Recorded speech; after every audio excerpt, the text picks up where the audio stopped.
So hello everyone. So this is our next lecture for 17th April, and in last lecture we have covered RRT, randomly exposing random trees, rapidly exposing random trees. Sorry. And in this lecture we are going to cover PRM, which is probabilistic roadmap.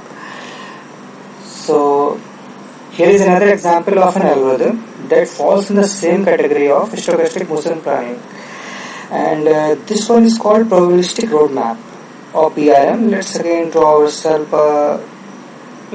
one more example. And in this example you will have two axes again, which is Q1 and Q2, and both are divided into some parts, 10 parts, and these are the values of Q1 and Q2, let's say. And this is our workspace which you are seeing over here. And let's put some obstacle in this, like this. So here we have few obstacles. One is this one, another one is this one, and another one is this one. And in these obstacles, so in this PRM, you will not start directly with this start point or goal point. First, you will draw a random map on it. And how you will do it? You will use some random numbers, and you will join those random numbers to draw a map. Okay. So in this algorithm, you can have one variant of. So this is also one variant of an algorithm. So what's called road map, which necessarily have to start. And the goal. So what we are going to do is sample a number of random points in C space, and I am going to say that. Let's take 10 samples, and just as we'll get good results, and I think with 10 samples only we'll get good results. So let's say first random number is 10,7. So if you see 10,7, so 10,7 will be somewhere here. So this is your first point, okay, and this is the first point on our roadmap. And let's take another point. So this is 4,7, and so 4 and 7 will be somewhere here. So what we'll do, we'll connect every new point which we are generating randomly, and as long as this straight line is not hitting the obstacle, you will draw it. And let's take another, which is 6,4. So if you see 6,4, we cannot draw it because it is coming inside the obstacle. So we will not draw any line over here, even not the shorter one. So let's take another one, which is 4,2. So if you see 4,2, it is coming somewhere here. So the only line which can connect over here is this, because it cannot be connected by this. And let's take another one, which is 5,1. So if you have 5,1, so 5,1 will be somewhere here, and so you can connect 5,1 from here and also from here. It cannot be connected to this one because when line passes from here, it is hitting the obstacles. So only these 2 points can be connected, right? So now let's take another one, which is 7,6, and 7,6 will be somewhere here. So only 2 points can be connected to this point. And so now let's take another one, which is 6,6. So 6,6 will be somewhere here. It can be connected to 3 points. Okay, it cannot be connected. It can also be, I think, connected to here. We try this. And let's take another one, which is 6,7. Okay, 6,7 will be somewhere here. Okay, so it can be connected like this. Okay, and these 2 points are already connected. It can also be connected with this, but I am not making it like this, because if you do it like this, your connection will become very heavy, but in a real algorithm you will have all the connections. Okay, now next point is taking them as 0,4. So 0,4 is here, and these connections you will have from 0,4. Okay, here you will not have connection because you have obstacle like this. and so now we have 6 points now. Let's take one more. So this is 3,6. So 3,6 will be here. So you will have connections like this. Okay. You will have one more connection over here which I have not drawn. Then take another one which is 2,8. So 2,8 will be here. So this connection you will have. And another one which you can have is, let's say one more, 8,2. So 8,2 will be here, and you will have connections from this point to whatever point is visible from here in a straight line. All those connections you have to make. So one more point can be connected to here, which I have not drawn. Okay, so now you can see very clearly. That's why I missed few lines or few connections, so that you can see this what is going on very clearly. Okay, so now we can connect all of this like this, and let's say we will stop it, and this is our roadmap. Okay, so we have drawn 10 points, and this is our roadmap. And now what we will do, now somebody will actually tell us, okay, this is our start point and this is the goal point. So let's say we have one start point over here, which can also be a random number, it's not a problem. So let's say this is your start point, this one, and this is your goal. So for this, what you will do, you will from this start point, again, whatever point on your roadmap is visible from this start point, that connections you will make. Okay, like this. One more connection you can make, I think, like this one, which I have not drawn. Okay, and all those connections you will make. And after that, from here also you will make one connection like this. Okay, so in this particular connection that we have seen is here, that because of this block you cannot make connections over here, and so we'll just keep something like this. I think we can also make some connections like this if it is not hitting, but we will not take chance, so I have not drawn it. And so now we have connections. So based on these connections and based on the start and goal point, and because we already have a roadmap where we have to go, so this path is already there, connections are already there. So from this you just have to make one connection over here, and from goal also you have to make one connections, and you just have to make a path. So this will be your path. Okay, so this will be your path, and after this connection, this path can be possible. So whatever path you will choose, that will be shortest on the roadmap. Okay, that will be shortest on the roadmap. It's not.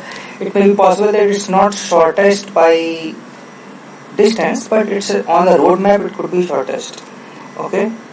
So another time, if you run the roadmap, if you run the PRM, you may get another roadmap, something like this, something different, and you may get some different path for it.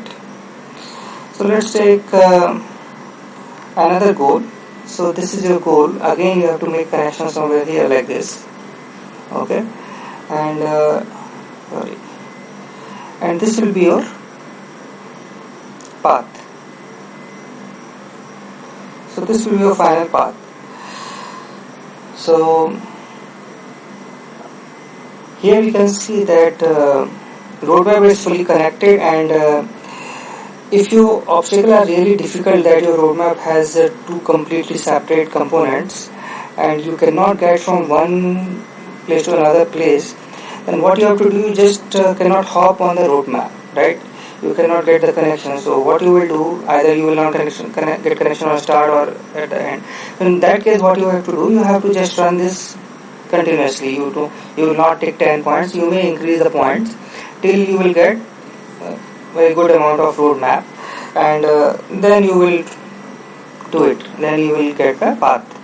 So mostly in fewer points, only few random points, people get the path, but sometimes because of the different kind of obstacles, you will have problem in it. So now all external cows that So what I have explained here, I have already explained how to construct a map. So input and output will be the same like the RRT, and how to find the path, that also I have already explained to you. So like connection to the start point to the nearest uh, point, and similarly for the goal point to the nearest point on the road map, and like that you will make the connection for the shortest. So all the external calls and everything I have explained. And you have the algorithm for this, and now this is all about the PRM. So now we have already covered RRT and PRM, and other algorithms. Sorry, yeah. So now we have already have RRT and PRM. Now we will have a recap of our stochastic motion planning or sampling based motion planning. So simplicity, there are many possible variations of them, which you can see that algorithm is really nice. Both algorithms are really nice, and now we'll see the recap. So what we'll see here,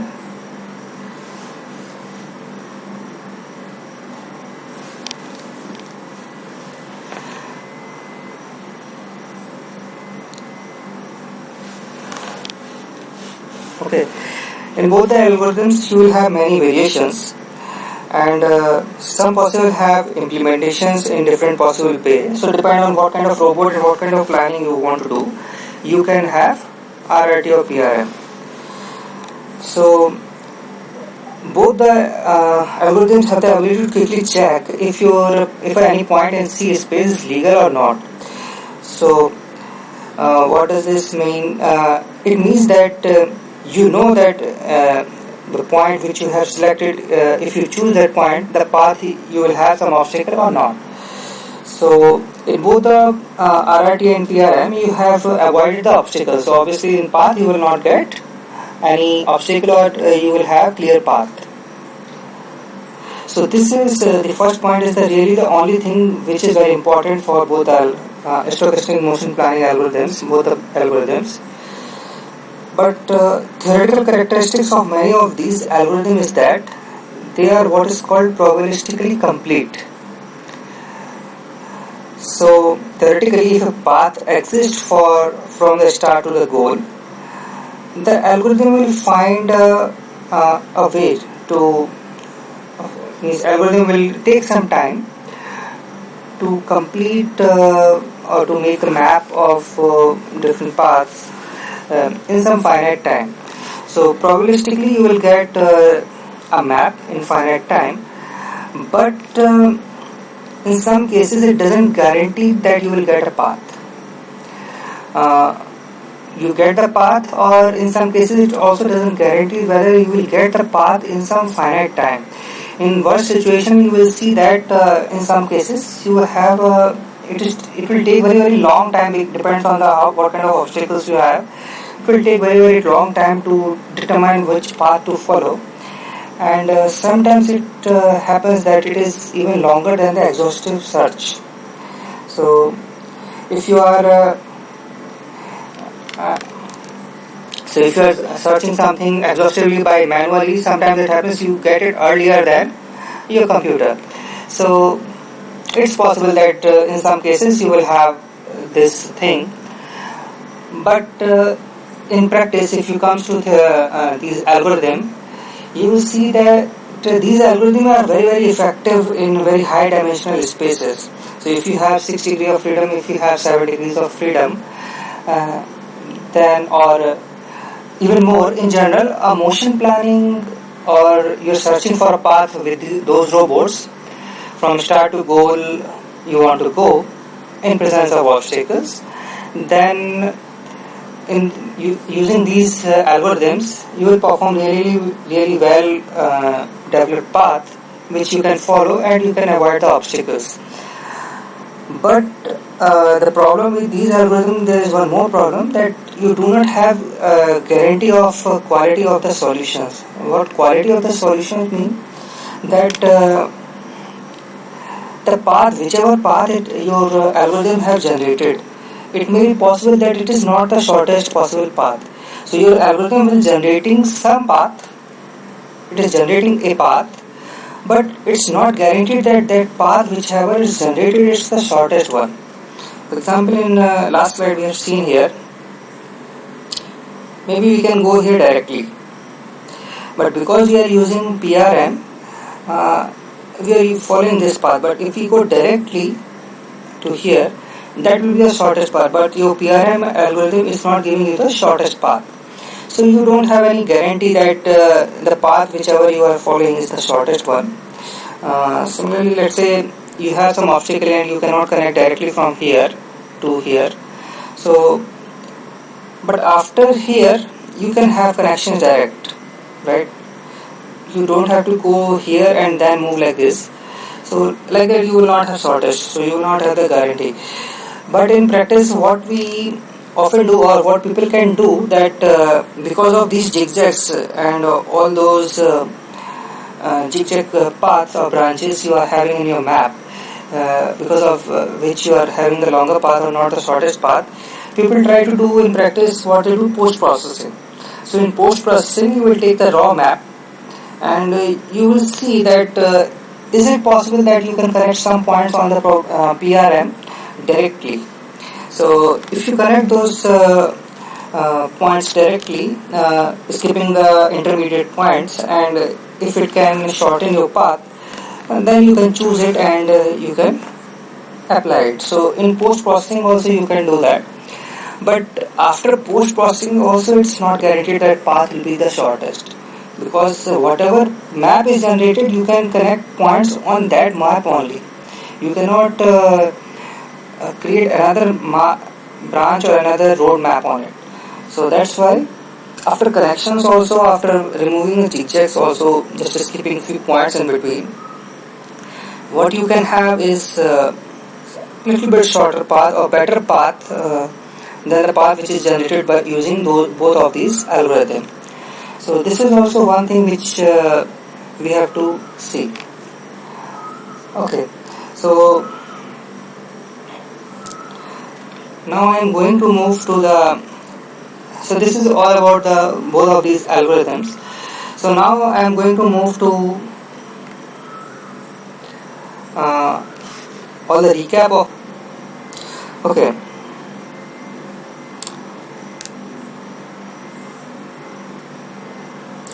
So in this motion planning, the part of is what we have looked at today, and